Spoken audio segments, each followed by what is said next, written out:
Welcome to Telugu education tips YouTube channel. Friends, ఇవాళ వీడియోలో నేను మీతో డిస్కస్ అవుతున్న టాపిక్ ఏంటంటే తెలంగాణ పాలిసెట్ 2025కి సంబంధించి కౌన్సిలింగ్ సక్సెస్ఫుల్ అయిపోయిన తర్వాత మనకు ఆర్ఓసి ఫామ్ అని ఇస్తారు కదా, ఆ యొక్క ఆర్ఓసి ఫామ్ చూడడానికి ఎలా ఉంటుంది అన్నది వీడియోలో అయితే తెలుసుకుందాం. సో వీడియో అనేది ఇంట్రెస్టింగ్గా యూస్ఫుల్గా ఉంటుంది, పూర్తిగా చూడడానికి అయితే ట్రై చేయండి. ఇక టాపిక్ అయితే స్టార్ట్ చేసే ముందు నా చిన్న రిక్వెస్ట్ ఏంటంటే ఇప్పటివరకు మన తెలుగు ఎడ్యుకేషన్ టిప్స్ యూట్యూబ్ ఛానల్ని మీరు ఎవరైనా సబ్స్క్రైబ్ చేయకుండా చూస్తున్నట్టయితే మీకు యూస్ఫుల్ అయ్యే ఇలాంటి ఎన్నో వీడియోస్ కోసం అయితే సబ్స్క్రైబ్ చేసుకోండి. ఫ్రెండ్స్, ఇక టాపిక్లోకి వచ్చేసినట్టయితే మెయిన్గా మీరు కౌన్సిలింగ్కి వెళ్ళిన తర్వాత అక్కడ సర్టిఫికేట్ వెరిఫికేషన్ సక్సెస్ఫుల్గా కంప్లీట్ అయిన వెంటనే మనకు రెండు విధాలుగా తెలుస్తుంది అని అయితే మాట్లాడుకున్నాం కదా. మెయిన్గా మనకి ఏంటి అంటే ఏదైతే లాగిన్ ఐడి అలానే మనకు ఆ యొక్క ఆర్ఓసి ఫామ్ ద్వారా తెలుస్తుంది అని అనుకున్నాం కదా.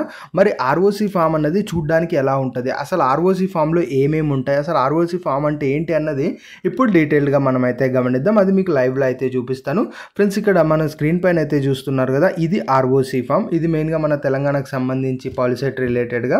ఇక్కడ ఆర్ఓసి ఫామ్ అంటే ఏంటంటే రిసిప్ట్ ఆఫ్ సర్టిఫికేట్స్ అంటే ఏంటంటే ఇప్పుడు మీరు ఏదన్నా ఇప్పుడు జనరల్గా ఆలోచించండి, మీరు ఏదన్నా ఒక థింగ్ బై చేసినా ఆర్ ఒక దాని రిలేటెడ్గా ప్రూఫ్ అన్న ఏదన్నా ఏదన్నా మీరు తీసుకుంటే ఖచ్చితంగా ఒక రిసిప్ట్ అనేది మీకు అయితే మెన్షన్ చేస్తారు కదా. ఆ యొక్క రిసిప్ట్లో ఏముంటుంది, మీరు ఏదైతే తీసుకుని ఉన్నారో దానికి సంబంధించిన డీటెయిల్స్ అన్నవి ఆ యొక్క రిసిప్ట్లో అయితే ఉంటుంది కదా. సేమ్ ఇక్కడ కూడా అలానే ఉంటుంది. అంటే మీరు ఏదైతే కౌన్సిలింగ్కి వెళ్తారో అక్కడ వెళ్ళిన తర్వాత మీరు ఏమేమి డాక్యుమెంట్స్ తీసుకెళ్లారు, ఏవేవి సక్సెస్ఫుల్గా వెరిఫై అయ్యాయి, అసలు మీ దగ్గర ఏమేమి ఉన్నాయి అన్నది ఒక రిసిప్ట్ లాగా మనకు కౌన్సిలింగ్ అయిపోయిన తర్వాత అఫీషియల్స్ ఇవ్వడం అయితే జరుగుతుంది. విత్ సీల్ అండ్ సైన్ మొత్తం అంతా వేసి కూడా మనకు ప్రొవైడ్ చేయడం అయితే జరుగుతుంది. దాన్నే ఆర్ఓసి ఫామ్ అని మనం అయితే మెన్షన్ చేస్తాం. ఇప్పుడు ఇందులో ఏమేమి డీటెయిల్స్ ఉన్నాయన్నది మనం ఒకసారి అయితే గమనిద్దాం.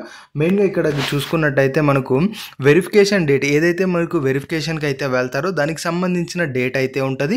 ఆ తర్వాత మీ యొక్క పాలిసెట్ హాల్ టికెట్ నెంబర్, మీ యొక్క నేమ్, మీ యొక్క ఫాదర్ నేమ్, మీ యొక్క జెండర్, మీ యొక్క డేట్ ఆఫ్ బర్త్ అనేది ఇందులో మెన్షన్ చేసి అయితే ఉంటారు. తర్వాత మీరు ఏ యొక్క హెచ్ఎల్సి సెంటర్కి వెళ్తున్నారో దాని యొక్క నెంబర్ ఉంటుంది. అంటే స్లాట్ బుకింగ్ అప్పుడు మీరు ఎంచుకుంటారు కదా, దానికి సంబంధించిన నెంబర్ ఉంటుంది.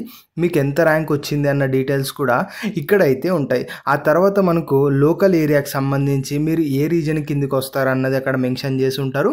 యాజ్ యూజువల్గా క్యాస్ట్ సర్టిఫికేట్, అలానే ఫీజు రింబర్స్మెంట్, ఎలిజిబిలిటీ ఎస్ ఉందా నో ఉందా, ఇవి మెయిన్గా మనం అయితే చూసుకోవాల్సింది. ఇక్కడ ఏంటి అంటే మీ దగ్గర ఉన్న డాక్యుమెంట్స్ అన్నీ వెరిఫై అయిన తర్వాత ఆ వెరిఫై అయిన డాక్యుమెంట్స్లో మీరు ఏదైనా ఎలిజిబిలిటీస్ ఉంటాయి కదా, వాటి రిలేటెడ్గా మనకి ఇక్కడైతే చూపిస్తారు. ఇప్పుడు మీకు ఇన్కమ్ సర్టిఫికేట్ వెరిఫై అయితే అయ్యింది.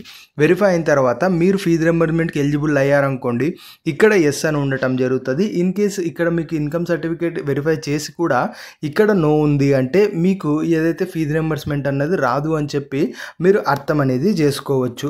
అలానే మనకు క్యాస్ట్ సర్టిఫికేట్ ఏదైతే మీరు ప్రొవైడ్ చేసి ఉంటారో ఆ యొక్క కేటగిరీ అయితే ఉంటుంది. లేదు మీరు ఏది ప్రొవైడ్ చేయకపోతే జనరల్గా ఓసీ అని అయితే వచ్చేస్తుంది. తర్వాత ఫిజికల్ హ్యాండిక్యాప్ కానీ, మైనార్టీ కానీ, ఆ తర్వాత క్యూక్యూ ఎలిజిబిలిటీ కానీ, పిఎం కేర్స్ ఎలిజిబిలిటీ కానీ, ఈడబ్ల్యూఎస్ రిలేటెడ్గా ఎలిజిబిలిటీ ఏ ఉన్నా కూడా ఇందులో ఉన్నాయా లేదా అన్నది మనం అయితే చూసుకోవచ్చు. అంటే మీరు ఏదైతే ప్రొవైడ్ చేశారో మోస్ట్లీ అవే డీటెయిల్స్ ఇందులో అయితే ఉంటాయి. సో ఇలా అయితే ఉంటుంది. దీని తర్వాత మెయిన్ మనం గమనించినట్టయితే మనకు ఏదైతే సర్టిఫికేట్స్ మీరు ప్రొవైడ్ చేసి ఉంటారు కదా, అది మనకు ఎస్ నో అని కూడా మెన్షన్ చేసి అయితే ఉంటారు. యాక్చువల్గా మెయిన్గా మనకు మీ యొక్క కౌన్సిలింగ్ సంబంధించి కావాల్సిన డీటెయిల్స్ అనేవి పైన అయితే ఉంటాయి.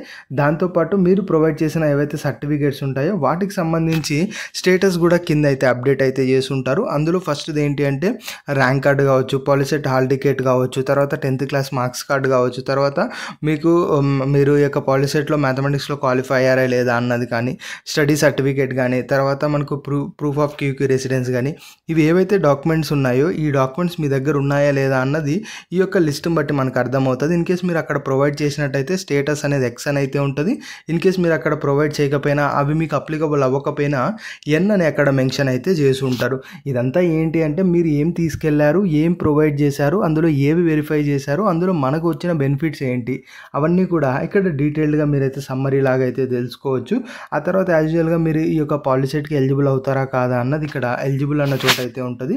అది కూడా మీరైతే గమనించవచ్చు. ఆ తర్వాత ఇంకొకటి ఏంటి అంటే యాజ్ యూజువల్గా సిగ్నేచర్, చీఫ్ వెరిఫికేషన్ ఆఫీసర్ది అయితే సిగ్నేచర్ అయితే ఉంటుంది. ఇక్కడ ఈ యొక్క ఆర్ఓసి ఫామ్ చూసారా, ఈ విధంగా అయితే ఉంటుంది. మీ కౌన్సిలింగ్ సక్సెస్ఫుల్గా కంప్లీట్ అయిపోయిన తర్వాత ఇలాంటి ఫామ్ అనేది మీకు కౌన్సిలింగ్లో బయటకు వచ్చేటప్పుడు ఇవ్వటం అయితే జరుగుతుంది. సో ప్రతి ఒక్కరు కూడా దీన్ని అయితే క్యారీ చేయండి, ఎవరు కూడా మిస్ చేయకండి. ఇన్ కేస్ ఇది మిస్ అయింది అంటే ఫర్దర్గా ప్రాబ్లం అయ్యే ఛాన్సెస్ అయితే ఉంటాయి. సో కేర్ఫుల్గా మాన్యువల్గా అయితే క్యారీ చేయండి. ఇది ఆర్ఓసి ఫామ్. కౌన్సిలింగ్ అయిపోయిన తర్వాత ఇది మీకు ప్రొవైడ్ చేస్తారు. ఇది ఫ్రెండ్స్ మెయిన్గా వీడియోలో అయితే తెలుసుకున్నది. వీడియో నచ్చినట్లయితే లైక్ చేయండి. మరి ముఖ్యంగా మన తెలుగు ఎడ్యుకేషన్ డెప్స్ యూట్యూబ్ ఛానల్ని మీరు ఎవరైనా సబ్స్క్రైబ్ చేయకుండా చూస్తున్నట్టయితే మీకు ఇలాంటి ఎన్నో వీడియోస్ కోసం అయితే సబ్స్క్రైబ్ చేసుకోండి.